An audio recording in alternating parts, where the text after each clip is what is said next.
Patterns. Good evening, gentlemen, and good evening, ladies. Said we should reverse it sometime. So,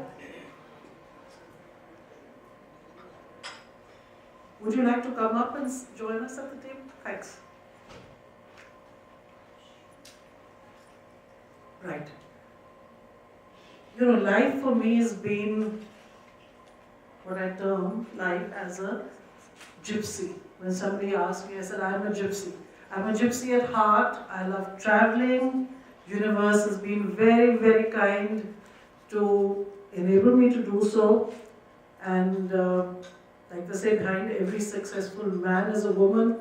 In my case, there's definitely the man who's behind me who gave me that opportunity along with him to travel right across.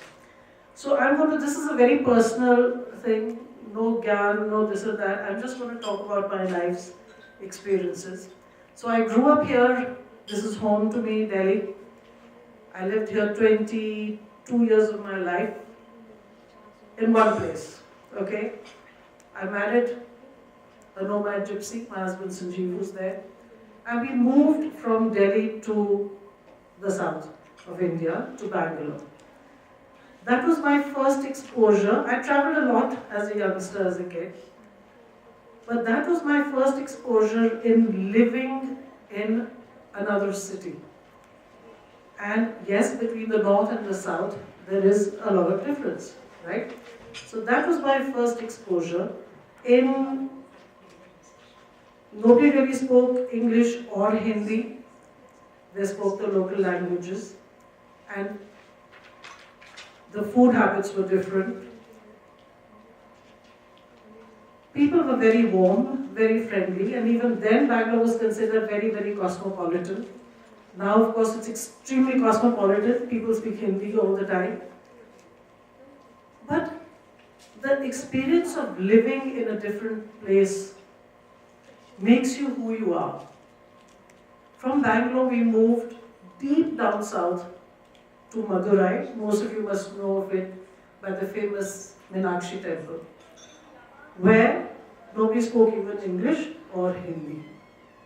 I was thrown into this sea or ocean or whatever you may call it, where I had to fend for myself. So, domestic help with a small baby of 4 months, I had no choice but to learn a smattering of the local language. That is so important because you have to feel one with everyone else to create that sense of belonging for yourself and for others. From there we moved to the Philippines, to Manila, and language was not an issue. Everybody spoke English. I went to teach in the international school there. Elementary school, grade 2. 7-year-olds, we were 20, including me in the class, so 19 children and me. And you won't believe it, we were 18 nationalities in one class. Right? That was amazing.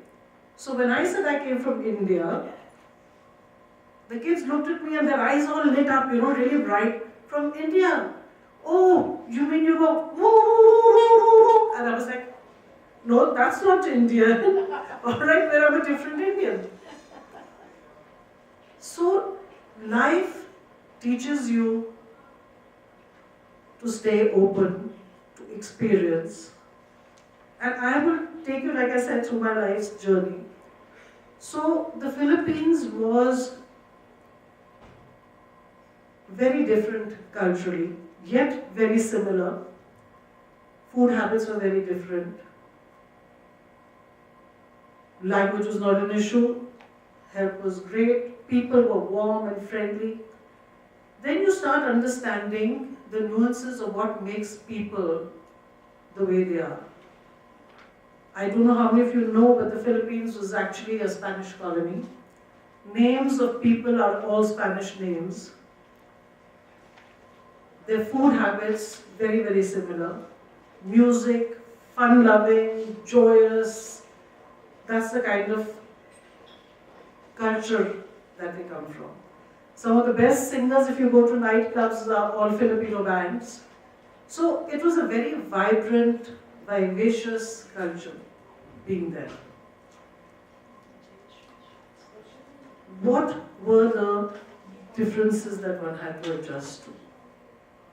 Like I said, there was nothing called vegetarianism. We had a few vegetarian friends who by the end of it started eating, because even fish was considered to be vegetarian. They had no idea what vegetarian is.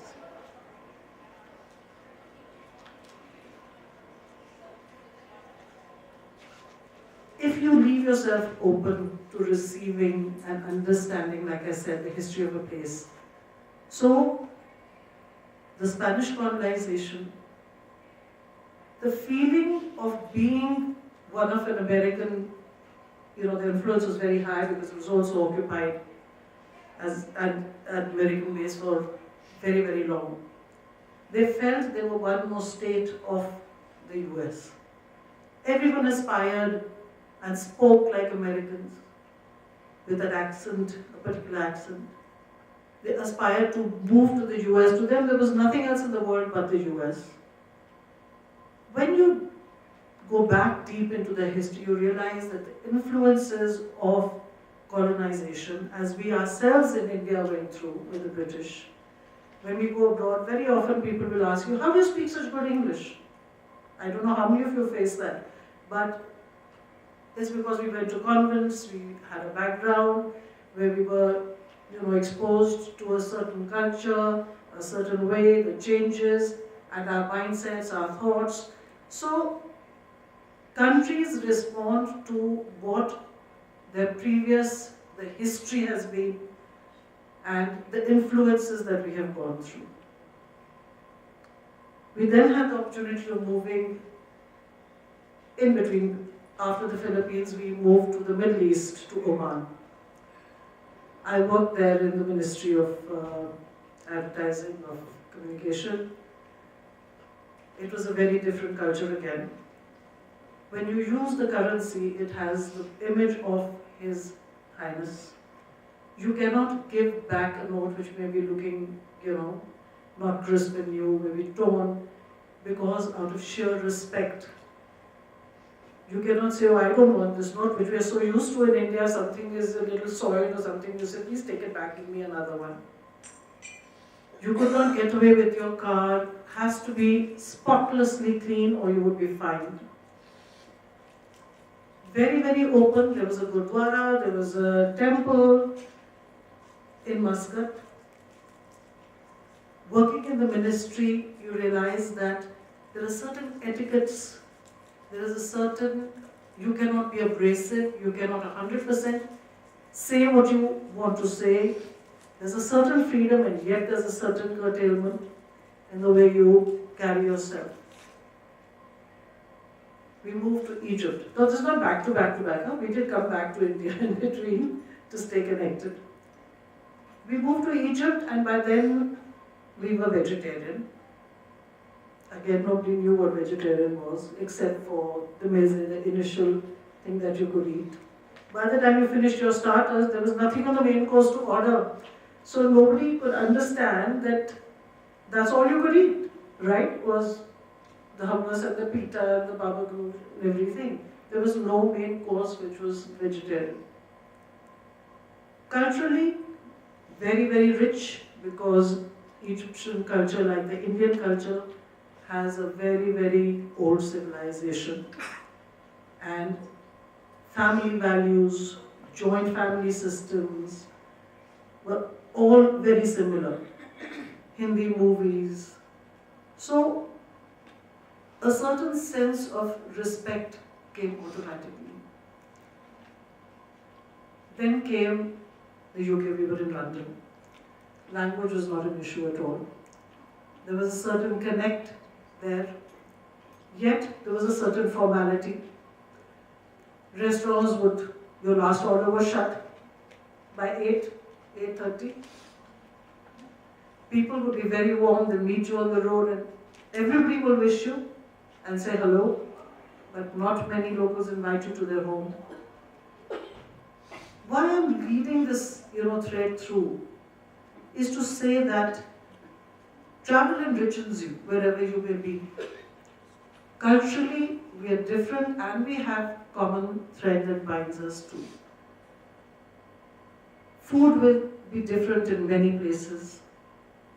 How you adjust, there are certain repetitions, there are certain apprehensions, there's a certain excitement when you move and live in different countries. There's also a certain level of adjustment, naturally, because you're moving into different places and you're experiencing different cultures. You have to leave yourself open. You could become very insular otherwise, unless you take a step forward. So being open, learning a bit about the culture, the place that you're going to stay in, learning some words, some language elements which will get you comfortably and make you relate with people, endears you to people. Because if you hear someone who's making an effort to try and be one of us, because the country is theirs wherever you are. You have to make that effort. It's about understanding that you must step out of your comfort zone and get to know the local culture, the local history, the local language, the local customs, the local food habits, to be able to have a smoother transition into. Now the thing is that you make all this effort, and then you realize that if you look at the differences, there are many differences, but at the end of the day, we are all the same. You have the same concerns. If you have a kid, your concerns are identical as a mother, whether you come from the US or from Kenya, or you come from England, or you come from Somalia. As a mother, your concern will be the same for your child. What you feel is the same. When you feel love, you feel love. When you're angry. Wherever you may be in the world, those are universal qualities a human being feels. When you build on those thoughts and you realize that there may be external differences, but actually there is no difference, then it opens up your world completely.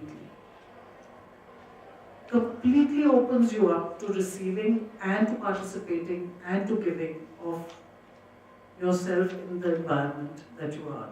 That's when you experience what they were talking about in the last session, the joy, the oneness,